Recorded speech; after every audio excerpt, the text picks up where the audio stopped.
Nanti yang kauniyah dikasih contoh oleh Allah begini.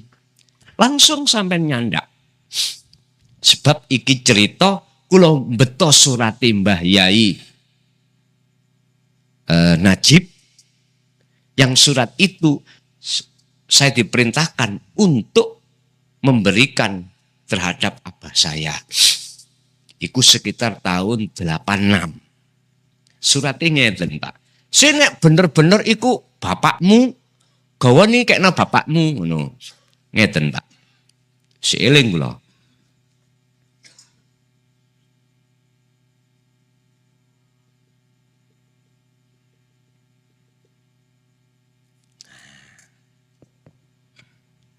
Jadi kula betok serat iku rupong ini. Bagi kita yang kitab di dalam diri itu belum buka. Oh boy. Titik-titik yes. Iso uga ular ndukur embuh apa. Ternyata itu adalah mendung dan hujan. Bagi kita yang nggak paham, ya mendung-mendung itu Pak.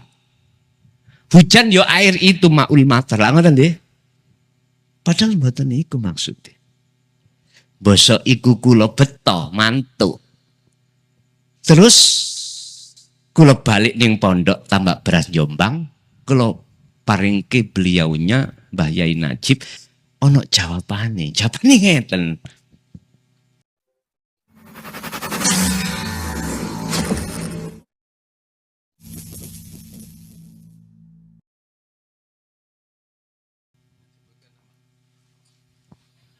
Ngapunten. Assalamualaikum warahmatullahi wabarakatuh. Sugeng dalu ya. Nama saya Amin Iskandar dari Jember Kota. Boleh dibilang saya pemula ya. Yang ingin saya tanyakan dan satu hal lagi yang mungkin saya mohon saran kepada Yai. Yang pertama, dalam proses kesadaran diri ya, itu kenapa ya? Ada yang saya rasakan, ada beberapa menit yang terlewat, ada beberapa menit tiba-tiba lepas, ada beberapa menit tiba-tiba lupa. Apakah itu memang proses yang normal? Atau mungkin ada saran atau hal-hal yang bisa menjadi kiat-kiat untuk bisa selalu usul. Yang kedua, sehubungan dengan doa. Jadi ada beberapa permasalahan-permasalahan dalam hidup, saya yakin Bapak dan Ibu mengalami. Di situ pastinya sebagai Muslim kita akan mencari Tuhan, akan mencari Allah, akan mencari tempat di mana kita berlabuh. Seiring jalan Yai, yang tadinya doanya menggebu-gebu, namun herannya ya, ketika Nyuwun Sewu tadi yang saya bilang, saya baru dan menemukan channel Ponpes Miftahul Ulum Jaya Baru yang dipimpin oleh Bapak Kiai Haji Mukhlason. Doa yang selama ini disampaikan, doa yang selama ini dipanjatkan, kenapa tiba-tiba hilang ya? Tiba-tiba tidak ada keinginan, Nyuwun Sewu ya, apakah memang ini sebuah adab yang salah atau memang proses dalam sebuah perjalanan? Oke, matur nuwun. Terima kasih sangat, Kiai. Assalamualaikum warahmatullahi wabarakatuh. Waalaikumsalam warahmatullahi wabarakatuh. Ketika Allah memproses hambanya dari alam gelap supaya masuk ke alam terang,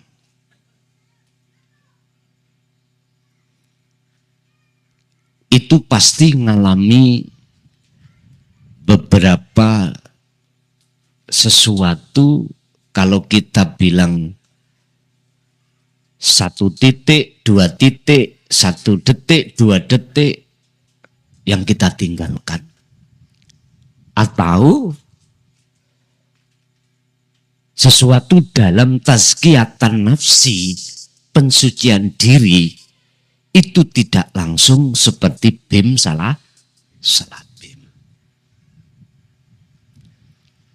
Wakilah lan den critakake kisah tentang tazkiyatan nafsi li Nabi Muhammad sallallahu alaihi wasallam, itu didatangi malaikat muqarrabin terus dibelah dadanya dan seterusnya untuk mensucikan sifat-sifat najis-najis di dalam hati wakilah niku.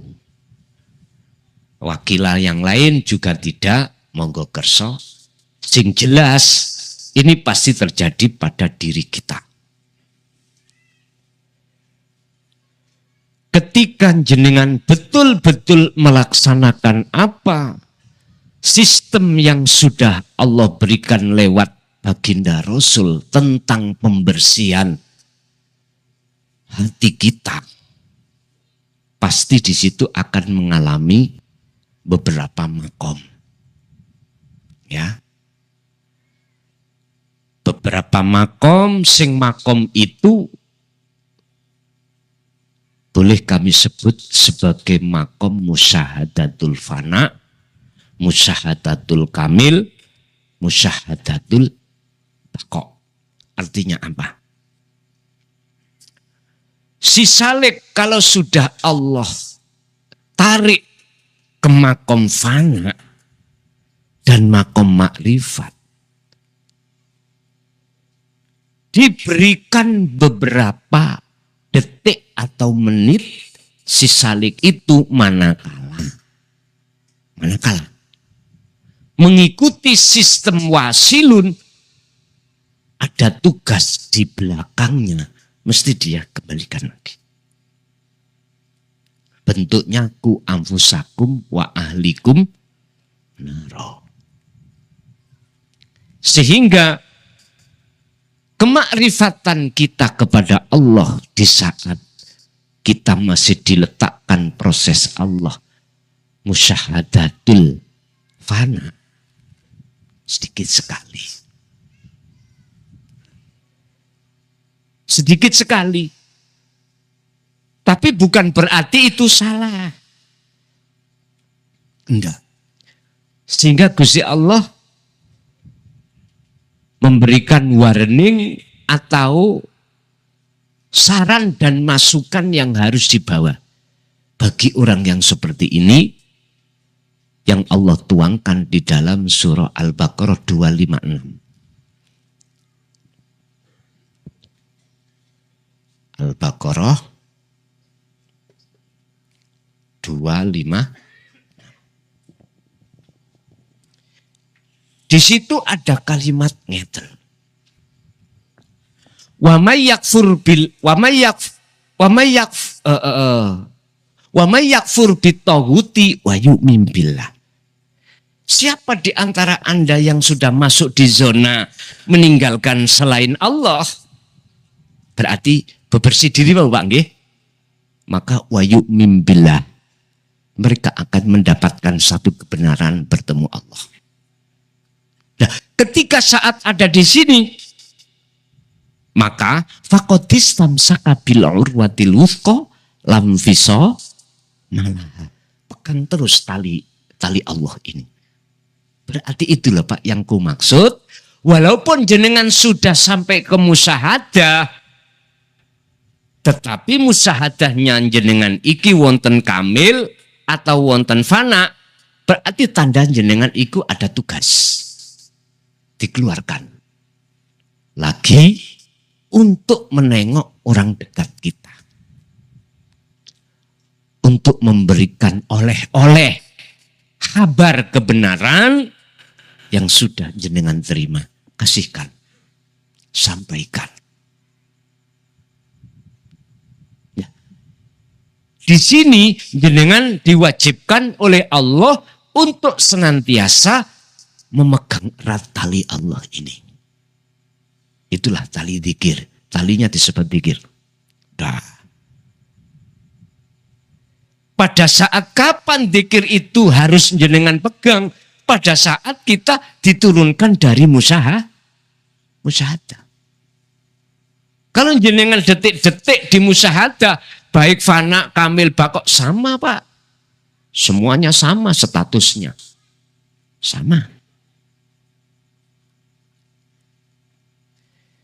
Jenengan diturunkan kembali, itu maksudnya ada dorongan dari Allah sampai harus menyampaikan ini terhadap orang dekat, termasuk keluarga. Ku anfusakum wa ahlikum naro. Ya ini bentuknya. Rasulullah setelah menghadap, dikembalikan lagi ke dunia. Akhirnya terkenal membawa oleh-oleh sholat 5 waktu yang fadilahnya asalnya 50 sama. Adalah sama. Itu aslinya penyempurnaan Pak. Jenengan kali kula salatimu berhubung dereng sempurna, ya mi'rata biar sempurna. Jadi Rasulullah ketika saat mi'raj itu adalah penyempurnaan daripada sebuah sholat. Jadi ya jasmani, ya rohani. Loh kok bisa? Iya, karena sebelum mi'raj masjid sudah ada. Subhanalladzi asra bi'abdihi lailam minal masjidil haram ilal masjidil aqsa. Lah ngerti ya? Sudah ada. Sudah digunakan untuk sholat ini. Sudah. Buktinya sudah ada masjid.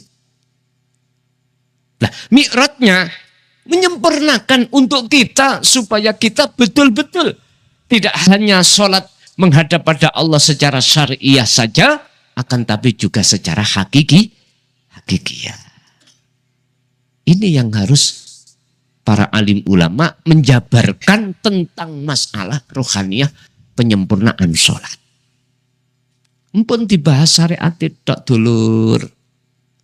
Karena kita panjenengan yang disebut ulama itu bertanggung jawab atas segala apa yang telah dilakukan umat tentang sholatnya. Nek kula mau mek ndorong tok, ngkei motivasi, yi monggo jenengan sing nyampe nih lo ngoten lo. Ngoten. Bapak Ibu hadirin rahimakumullah. Kembali kepada satu pertanyaan. Jadi niku proses wajar Pak. Jenengan satu saat lupa, satu saat ingat. Karena proses dari fana ke kamil, kamil ke baqo. Pedomannya jenengan ada di surah Al-Baqarah 256. Pun pertama. Kedua, bab doa. Mboten sampean tok Pak, yen tawakun. Kulo sampak kulo ewangin dernginging barang. Nggih. Dewangin sedaya prosesnya al-ubad itu ngoten. Kan punya dasar. Ud'uni astajib lakum. Tapi di situ kita ahli ibadah tidak memperhatikan ya mutakalim yang penanya pertama ada nama yang tidak boleh disebut tadi. Ud'uni jalu osironi ingsun. Di situ ada syarat Pak yang disembunyikan. Apa? Jikalau kau betul-betul mintanya terhadap aku, nah ini gila, aku, ya astajib. Niki jawabnya adalah fi'il madhi. Nyunyun sewu, ya mesti dijabahi oleh Allah. Mohon maaf, ngapunten fi'il mudhari'. Lah ini Allah gak main-main. Berarti Allah telah berjanji akan mengijabahi apa yang hamba minta, tapi dengan catatan harus ketemu dulu terhadap Allah. Harus matur dulu, manggi, metui, menemui Allah dulu. Karena barang siapa yang mintanya betul-betul terhadapku, kata Allah, berarti kan ketemu. Artinya apa? Hati jenengan harus makrifat pada Allah terlebih dahulu. Iki yang tidak diperhatikan. Ngapunten Kang Kadang. Ibarat kula minta tetangga kula pelem. Kula kepingin Pak pelem. Pertanyaannya, saya terlebih dahulu etikanya itu bilang metui terhadap tetangga, apakah langsung saya antem? Gak usah bilang. Artinya kita berdoa yang benar, apakah hati menghadap pelem, apakah menghadap Allah. Nek miturut kacamata hakikat Pak, wajib ini wajah tuas dia terlebih dulu. Nek boten kalau tidak nanti dibilang maling. Gak percaya buktikan. Sampeyan ambil barangnya tetangga, jangan bilang. Pasti diteriaki maling. Jadinya nggak enak, Pak. Artinya ijabai Allah dalam satu permintaan hamba macam dua. Ada yang bernilai istidraj, dilulu, minta dunia sukses, barokah. Dikasih Pak. Dunia ini sukses. Bisnisnya sukses. Udah. Derajatnya sukses. Dikatakan dilulu manakala hati kita semakin jauh pada Allah. Dua. Dikatakan pemberiannya Allah itu hidayah. Petunjuk. Apa? Justru semakin besarnya dunia yang Allah berikan tidak menjadikan penghalangnya hati jenengan pada Allah. Semakin sampai ditambahi Allah fasilitas, semakin jenengan gunakan untuk kendaraan bertemu Allah. Makanya Kanjeng Nabi nggak pernah Pak ngelarang umat sugih, duweni jabatan, duweni derajat, mboten nanti ngelarang. Cuman beliau berpesan, janganlah kau terbuai dengan hal itu sehingga menjadikan hatimu semakin jauh pada Allah. Hanya itu. Iku maksudnya, silahkan jenengan kali kula niki banyak kendaraan, silahkan. Sing penting gunakanlah kendaraan itu hanya untuk menghambakan diri datang Gusti Allah. Itu aja. Bapak Ibu hadirin rahimakumullah. Lah kok sekarang jenengan boten purun nih berdoa alias wis gak istilahku gak menyentuh belas. Jawabannya hanya satu. Karena hati jenengan dikondisikan Allah boten ngecemes. Oke. Jenengan mengapa dikendaki Allah hati tidak menuntut hal-hal yang bersifatkan sukses dunia, mohon maaf. Iku memang maksud Allah sengaja jenengan kali kula niku diselamatke Allah dugi pengaruh itu. Ngaten lho niku. Dan ini Allah lagi resik-resik hati panjenengan. Ada istilah sapa sing gak ndonga iku disebut sombong, sapa sing ndonga disebut komprong. Kumprung nih. Iki piye kalimah iki? Itu tergantung untuk siapa. Nek untuk kita golongan am, nek gak ndonga ya sombong. Kalau golongan khos, nek ndonga kumprung. Kumprung iku gak punya totok kromo ngoten lho. Wis ta, siapapun jenengan kalau sibuk dzikir demi Allah, gak sempat sampean nyuwun. Gak percaya buktekno. Dadi potoku kok sampean buktekno. Siapapun jenengan kalau sudah hati sibuk berkomunikasi dengan Allah, yaitu zikir, maka wallahi jenengan gak sempat minta ini, minta itu. Lu estu.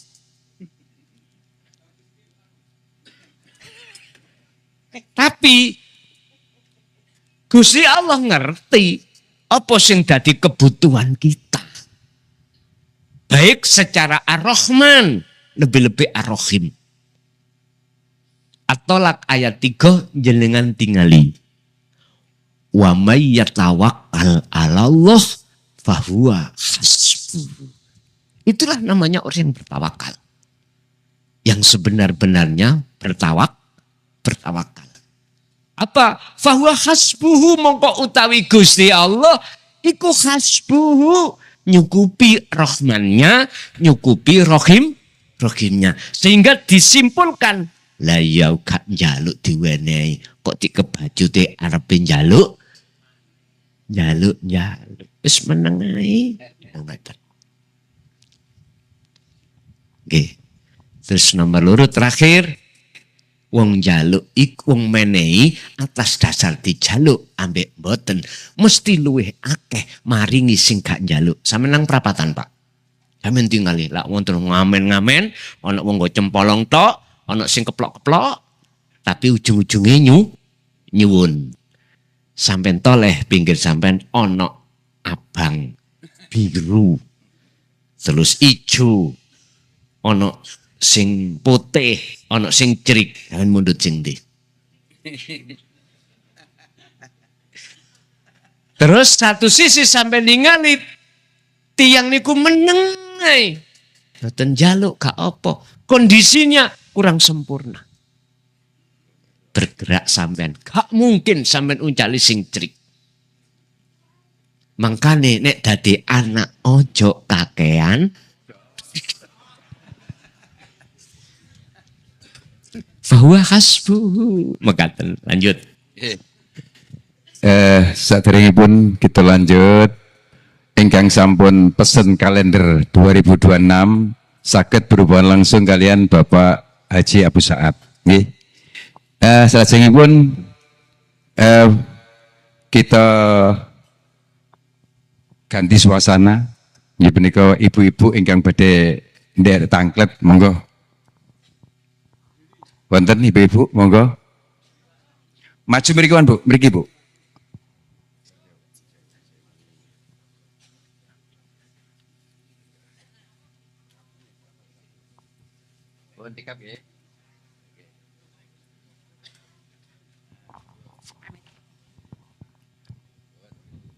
Assalamualaikum warahmatullahi wabarakatuh.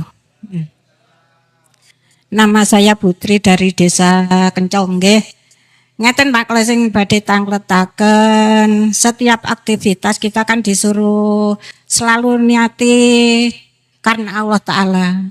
Tapi dikala kita itu mengingat almarhum dan almarhumah, dikala kita di luas bebas, di ruang bebas itu kita kok ingat gini, tawasul, terus kita itu uluk salam, terus kita doakan sama almarhumah, itu gimana hukumnya? Saya itu kok ya ingat dzikir tapi juga ingat yang sudah meninggal, itu gimana Pak hukumnya? Saya itu salah apa enggak gitu? Karena apa?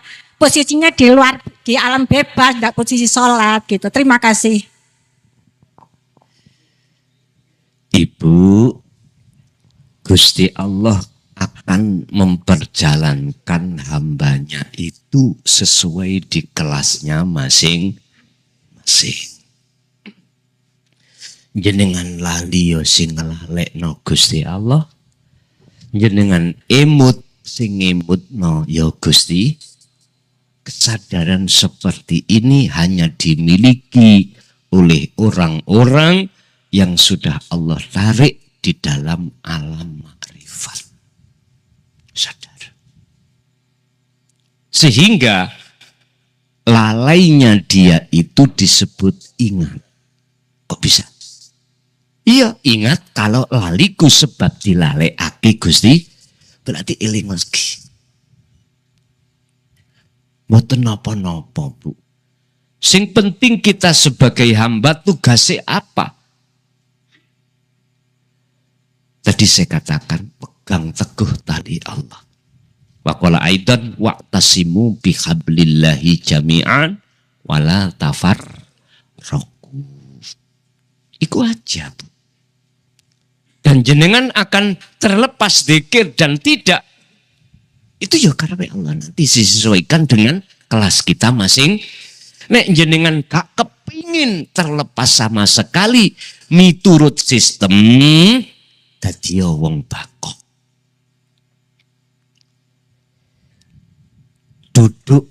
Duduklah di makom bakok.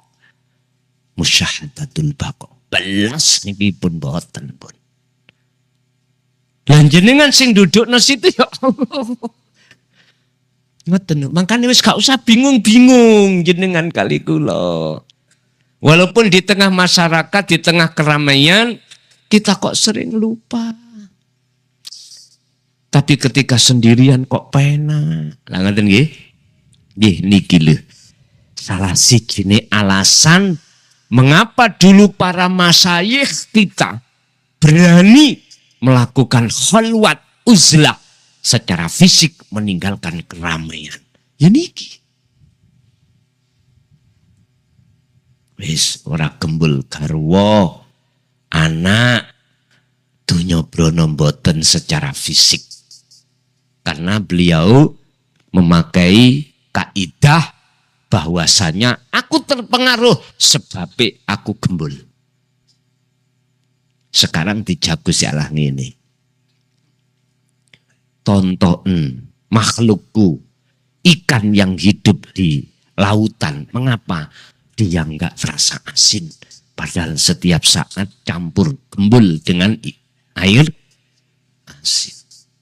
Akhirnya itulah munculnya sistem uzla sira ning papan rami.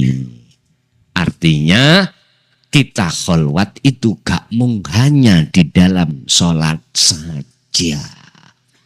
Di luar sholat, waktu jenengan sosialisasi tetangga, arisan, istighosahan, yasinan. Kok ya kejungkel-jungkel? Enggak apa-apa. Karena itu memang kelas kita. Tapi nanti kalau sudah di Allah tarik kelas kita di kamil, beda lagi. Mungkin sudah wikit lupanya. Keprusute ini loh. Keprucute. Apa? Kelupute. Niku hanya sedikit sekali. Apalagi kalau sudah Allah tarik di makom musyahadatul baqo. Pun balas enggak masih jenengan bantawi no gembul wong katokan cekak. Mohon maaf Pak. Niki cerita sing kudu tak critakno. Syariatku ngumon. Kula niki wekdal mantun dahar di tadi malam itu di Bali. Pas ngajeng kula niku kolam Pak. Ujuk-ujuk ndelalah puasane Allah. Gitu. Tiba-tiba ana wong wedok lawancir katokan tok. Katok njero iki lho. Terus napa niki? Behan tok. Kata delok niku barang api. Tak delok ngentekno ganjaran. Aduh. Lho tenan Pak niku, sumpah lho. Demi Allah kula wis bersyukur tok wau niku. Lah terus ya nopo, Pak? Kalau sambil rokokan mak betuntuk. Wong turis nih dulu, Pak.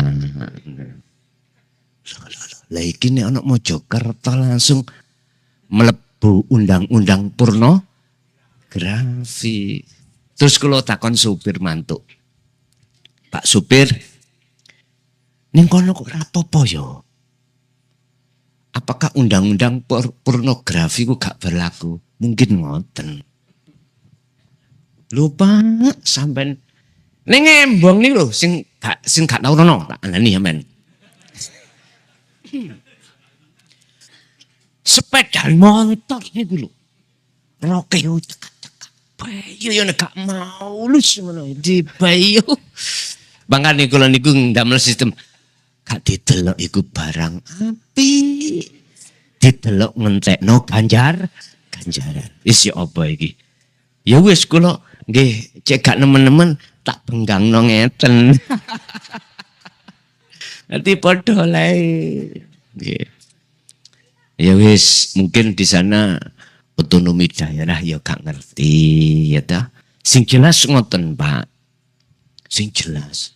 Tapi nek orang pribumi sendiri mboten nemokno. Mesti rokane landung-landung. Duka niku kok apa tah niate pamer mulus apa ya apa. Ngoten. Jadi Bu, jenengan gak usah khawatir walaupun jenengan masih dijatuhno Allah lalai ketika saat di tempat ramai, yang terpenting jenengan dikir sak mampune dipegang erat. Lanjut. Wonten malih, Bu. Monggo.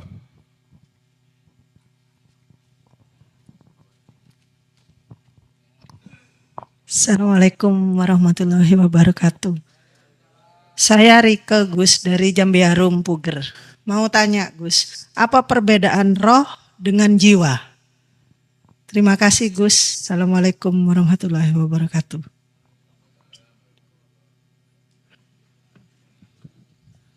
Tolong dibuka di dalam surat Al-Fajr. Kalau nggak salah loh, kalau salah tolong dibenarkan. Gusti Allah dawuh. Ya ayyatuhan nafsul mutmain. Di situ tidak memakai langsung kalimat ya ayyuhar ruha. Enggak.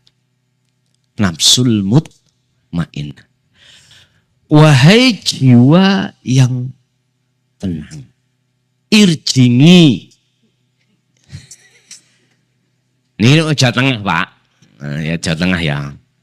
Irji'i dobalio siro ila rabbiki maring pangeran iro. Iku perintah. Mengapa kok ya diperintahkan? Karena posisi disebut jiwa, disebut roh iku kotor, akhirnya disebut jiwa.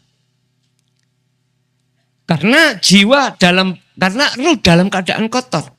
Bahasanya, karena ruh itu tinggalkan Allah. Asbabun nuzul. Wahyu Allah ini diturunkan karena keadaan jenengan kali kula disebut jiwa yang meninggalkan Allah. Ruh yang meninggalkan Allah disebut jiwa. Kalau sudah dikatakan ruh, itu enggak ada Pak ruh yang kotor itu. Suci ruh itu. Karena ruh itu adalah bukan unsur dari alam dunia, tapi ruh iku unsure alam akhirat. Akhirnya disebut jiwa. Ibarat ngeten. Ini sudah malam, kita punya anak.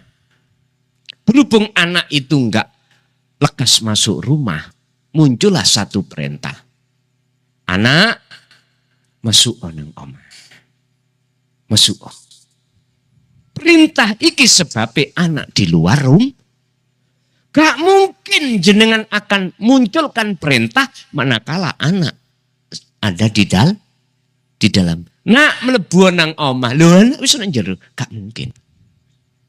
oleh karena ruh kita dalam keadaan kotor akhirnya disebut jiwa, maka muncullah bahasa teori tazkiyatan nafsi, bebersih jiwa. Berhubung ini ruh atau jiwa mau kembali kepada Allah disebut mutmainnah, tapi dengan syarat rodiatam mardiyah. Rodiatan dulu. Artinya apa? Wajib jiwa ini meninggalkan perkara apa yang dia sukai yang selain Allah tadi. Ibarat anak, tadi sukanya apa? Ada di luar. Oh, remi, jagongan, pacaran. Dia harus ikhlas meninggalkan ini. Harus.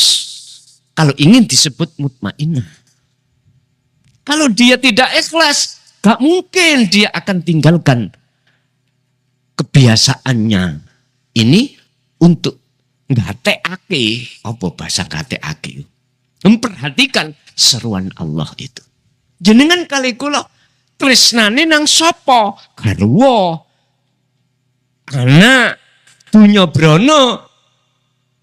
Jenengan kalau tidak mardiyah, ridho ninggalkan iki, ojo sampai iku ketemu bahkan ambune tok lho, negeri akhirat ora bakat.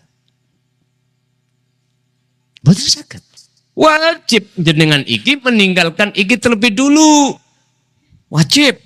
Indah maksudnya tazkiyatan nafsi atau dzikir nafi. Ini berhubung jenengan iki ridho meninggalkan semuanya. Ini demi gateake memperhatikan seruan Bapak, maka maradiyah Allah ngeridani.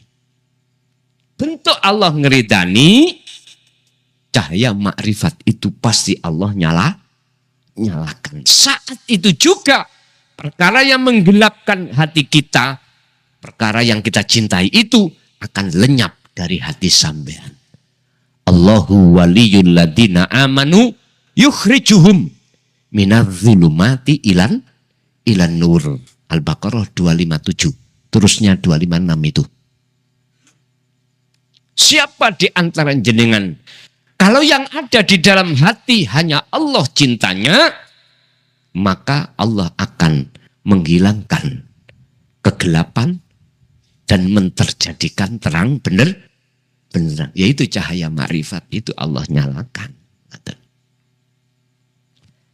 Bapak Ibu, kalau sudah jenengan diridani, apa lalu Allah yang jawab?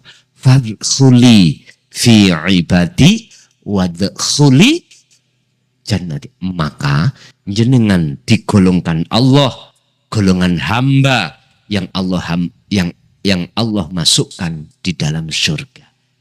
Bahasa syariate, bahasa hakikate adalah rahmat, yaitu mencapai makom makrifat.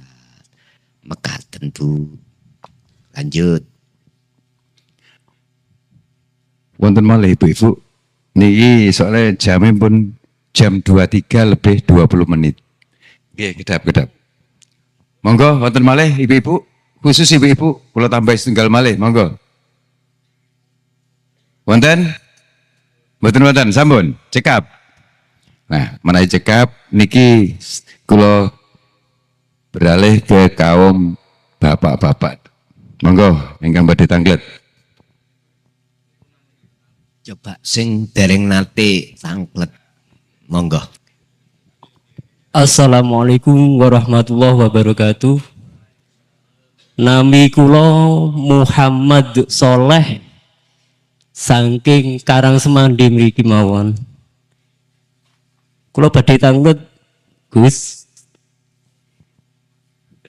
tentang Isra Mi'raj niku.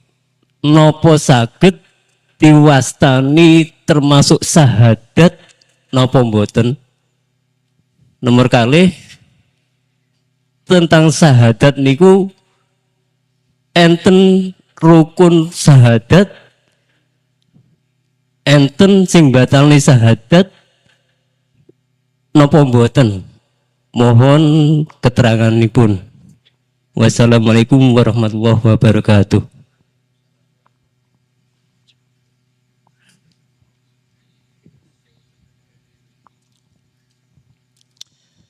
Tentang Isra Mi'raj, apakah bisa diartikan makna dari sebuah syahadat? Saya jawab dari pandangan kacamata hakikat benar. Coba kita urai. Kalau gosok nggih. Nek mriki mboten guru gak ana murid, dulur.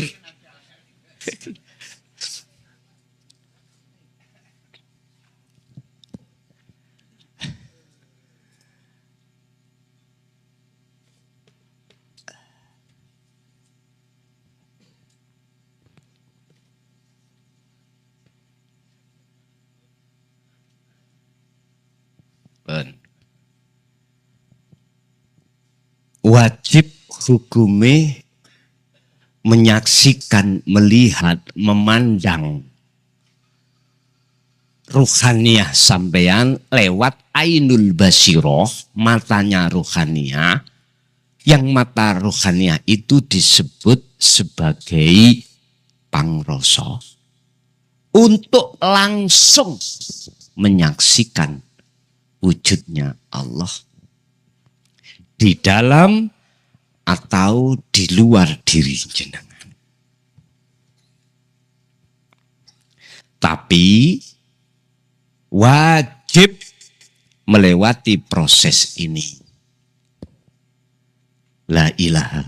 Sehingga di sini ulama ahli tasawuf di dalam la ilaha tersimpan nafi, illallah tersimpan isbat.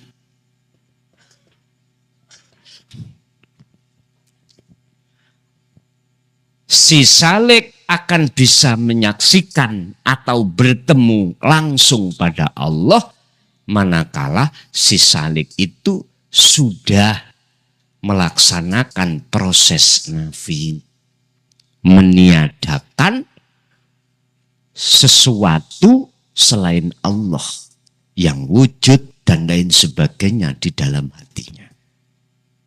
Baru diizinkan Allah. Makanya disebut isbat. Menetapkan keakuan Allah di dalam diri si salik. Akhirnya si salik disebut wasil. Ngerti nggih? Isra adalah proses perjalanan hukum syariah. Mi'raj adalah proses perjalanan hukum hakikat rohaniah untuk menghadap Allah. Dilihat dari arah sini, maka menurut pandangan hakikat sama Mi'raj ini. Sama. Tapi kalau kita pandang dugi syariat, Isra Mi'raj itu hanya terjadi pada baginda Kanjeng Nabi saja. Wis gak iso iki di obah-obah gak iso. Masalah Qur'ane muncul niki cuman satu dalam surat Al-Isra ayat setunggal. Di situ ada istilah abdihi, ngabdihi. Iki kembali mukhotobnya adalah Kanjeng Nabi Muhammad ibnu Ngabdillah saja. Sehingga ada orang lain yang menceritakan Mi'rajnya si A si B si C. Dalam hukum syariat batal. Syariat lho Pak nggih? Batal. Terus bagaimana hukum hakikat? Sebab Kanjeng Nabi pernah diperintahkan Allah untuk mengatakan bahwasanya beliau itu sama dengan kita sebagai manusia. Dalam satu ayat Al-Kahfi 1:10 ya. Kul, katakan Muhammad. terhadap umatmu. Bentuknya mana yang harus dikatakan? Innama ana basyarum mithlukum. Sesungguhnya aku, Kanjeng Nabi ya, iku basyarun. Manusia. Sama dengan kamu. Kanjeng Nabi dahar, jenengan ya dahar. Wis sama. Dari sisi mana? Dari sisi basariahnya. Nah sekarang pertanyaannya, dari sisi ruhaniahnya bagaimana? Ini yang bisa menjawab adalah hukum hakikat. Mohon maaf, empun salah faham, saya berkacamata dari hakikat juga sama. Jikalau jenengan kali kula estu menteladani Kanjeng ruhaniah lho nggih. Ruhaniah sangka malakut. Ruhaniah alam malakut, ruhaniah alam akhirat, jasmaniah alam dunya. Kanjeng Nabi nggih ngoten sami sedaya. Tinggal pertanyaannya, ruhaniah kita itu milah kemana? Condongnya kemana? Samakah dengan Rasulullah? Rasulullah condongnya hanya pada Allah cintanya. Kita kemana? Kalau kita condongnya kepada alam dunia, nanti jenengan akan diperingatkan dalam salah satu makalah nanti. 200 ke atas. Ngeten, he salik. Jikalau kau betul-betul keinginanmu kepingin wusul datang Allah, maka condong rohaniamu terhadap dunia buang, lepaskan. Gak pantas rohaniah itu condong ke alam dunia karena rohaniah itu unsurnya dari akhirat. Condongkan ke akhirat artinya pada Allah. Baru kau nanti akan bisa ketemu.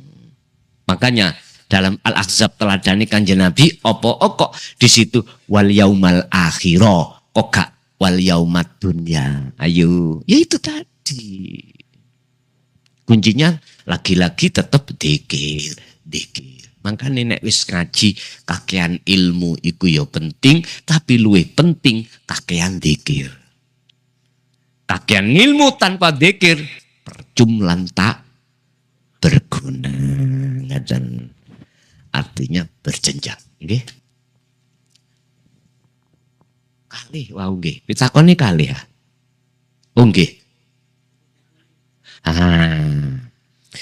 Syahadat apakah ada rukun sahnya syahadat ataukah yang membatalkan syahadat? Nggih, Pak.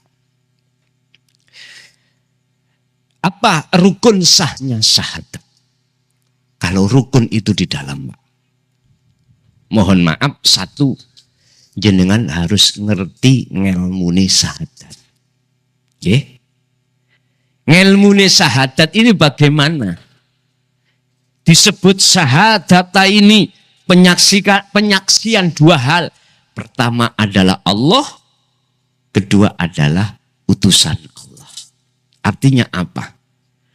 Sesuatu yang tidak bisa disebut tadi loh, yang di mana-mana dan tidak kemana-mana, dan itu lebih dekat dari urat nadi jenengan. Wis. Lah Muhammadnya, utusannya, mana? Ya Nurullah ini. Makhluk semuanya ini bisanya obah. Sebab diutus Allah obah. Inilah syahadat ini. Sekarang jadikan tunggal. Bagaimana antara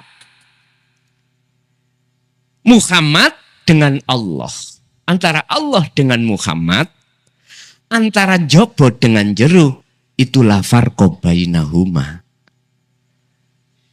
Dijawab. La ibsorun wa mubsorun wa basorun. Jikalau kau betul-betul sudah ditarik Allah di alam fana untuk manggon menduduki alam makrifat, maka semuanya tidak ada. Yang ada hanyalah yang ada, yang tidak bisa kau sebut. Ya wis. Yaitu syahadat tunggal. Jadi Yang tadinya proses kita tidak ada, terus diadakan itu ada, lalu kita tiadakan diri kita, ya dah, terus sudah tidak ada, akhirnya yang ada, yang berbentuk, yang ada ucapan nama, isim tadi juga tidak ada, akhirnya adalah yang ada. Siapa yang ada? Ya iki. Ya wes, sampean ngarani opo? Nggih. Apa yang membatalkan? Ini gua rukun ya. Rukun yang ilmu, terus kedua adalah praktek. Ya wis iku syarat rukunnya. Sekarang rukun yang membatalkan syahadat apa? Culas kita. Mohon maaf, artinya culas. Walladzi arsala rasulahu bil huda wa dinil haq. Rasulullah sudah membawa petunjuk dari Allah dan agama yang bertauhid. Lalu kita itu mengingkari daripada itu semuanya. Dikarenakan hanya kita itu kesengsem ambek cintanya selain Allah. Padahal cinta selain Allah itu enggak kekal. Kalau tidak kita yang ditinggalkan, mesti kita meninggalkan alias tidak kekal. Hanya gara-gara inilah kita rela meninggalkan cinta yang sejati yang selama-lamanya demi cinta yang enggak kekal.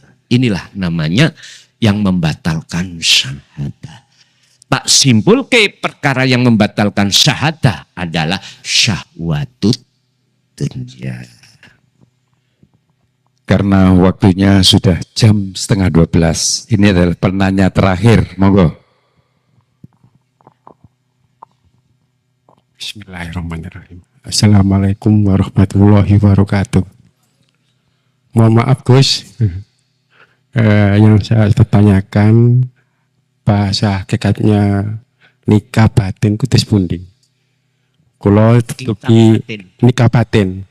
Kulo dugi Banyuwangi Gus, Banyuwangi Ketapang atas nama Satrio. Matur nuwun. Assalamualaikum warahmatullahi wabarakatuh. Ini pernah ada yang menanyakan, ketemu nih surat Al-Isra, insyaallah si kula patosane. Itu langsung terhadap Kanjeng Nabi. Al-Isra ayat 28 atau gimana kalau sekedap Pak 22.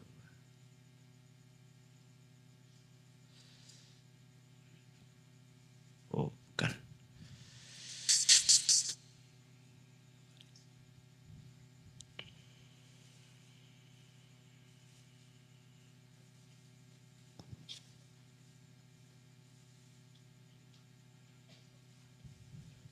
Lupa. Gini, apa yang dimaksud kitab di dalam diri itu, Pak?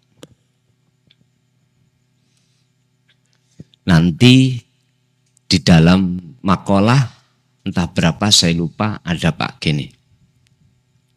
Menceritakan tentang mu'alim 100 lebih nih. Ada mu'alim, siapa mu'alim? Yang bercerita. Yang menceritakan tentang sirul ma'rifah.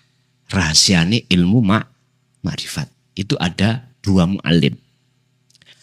Ada 2 yang mengajarkan ilmu tersebut yang bersumber dari hati. Hatinya beliau. Atau bersamaan dengan nur ma'rifatnya.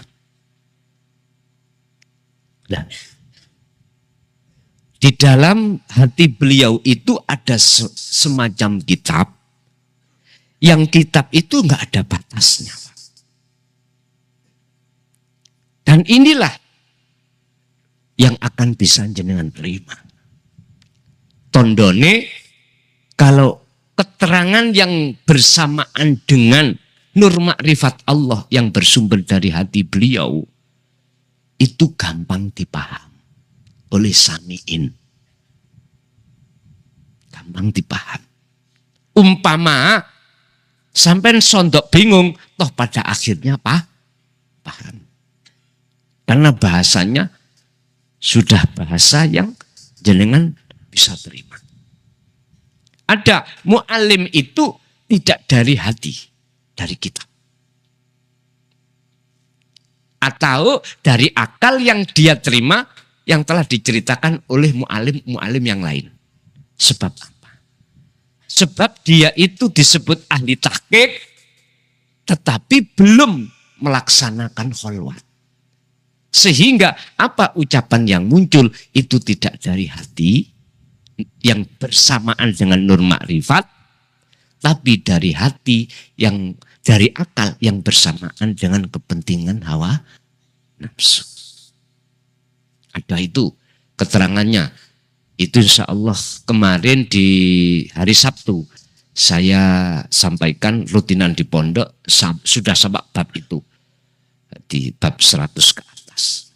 Nah, yang dimaksud kitab di dalam diri panjenengan itu adalah Al-Quranul Qadim. Itu akan buka terhadap hati jenengan manakala jenengan itu sudah Allah tarik di dalam alam fana lalu alam makrifat. Itu pasti, Pak. Wujud dhahire apa? Macam-macam. Ada yang bersifatkan kauniyah, ada yang bersifatkan Qur'aniyah. Tertulis, tercipta dan tertulis. Contoh. Nanti yang kauniyah dikasih contoh oleh Allah begini. Langsung sampai nyandak. Sebab iki cerita kula beto surati Mbah Yai Najib, yang surat itu saya diperintahkan untuk memberikan terhadap abah saya. Iku sekitar tahun 86. Suratnya ngeten, Pak. Sini bener-bener iku bapakmu, gawa nih kayaknya bapakmu, ngono. Ngeten, Pak. Seiling kula.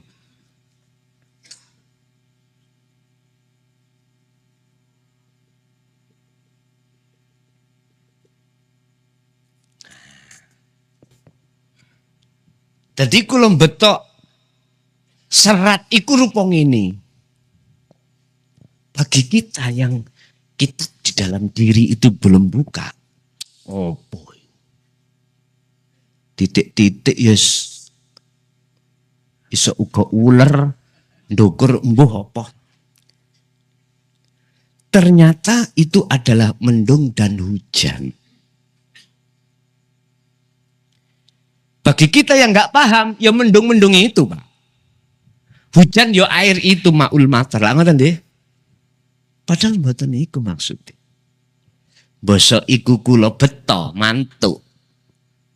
Terus kula balik ning pondok Tambak Beras Jombang, kula paringke beliaunya Mbah Yai Najib ono jawabane. Jawabane ngeten.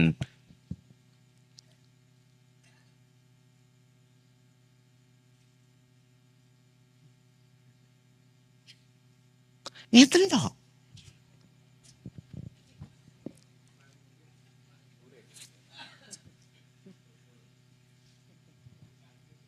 Niku nek cara Pak Tani paham. Aku mari nandur wit jagung, udane teko, akhirnya tumbuh cukul. Padahal bukan itu maksudnya. Jadi ketika surat iki kula berikan lagi terhadap beliaunya, kula dirangkul akhirnya. Pun, wis cerita sedikit mohon, pun. Artinya apa? Ngeten, Pak. Sebelum terjadinya datangnya air hujan, sebelum datangnya, mohon maaf ya, cahaya makrifat lewat nur ilmu, nur tauhid diberikan hati jenengan kali kula. Iku dalam posisi gersang. Gak ada kehidupan. Gak ada tanda-tanda secara dohir kehidup. Karena gak ada hujan, gak ada air, Pak. Gak ada. Tapi di dalam tanah sebetulnya itu ada kehidupan, cuman belum tampak. Suket, nggak ada tumbuh. Kalau kita bicara jagung, belum kita tanam.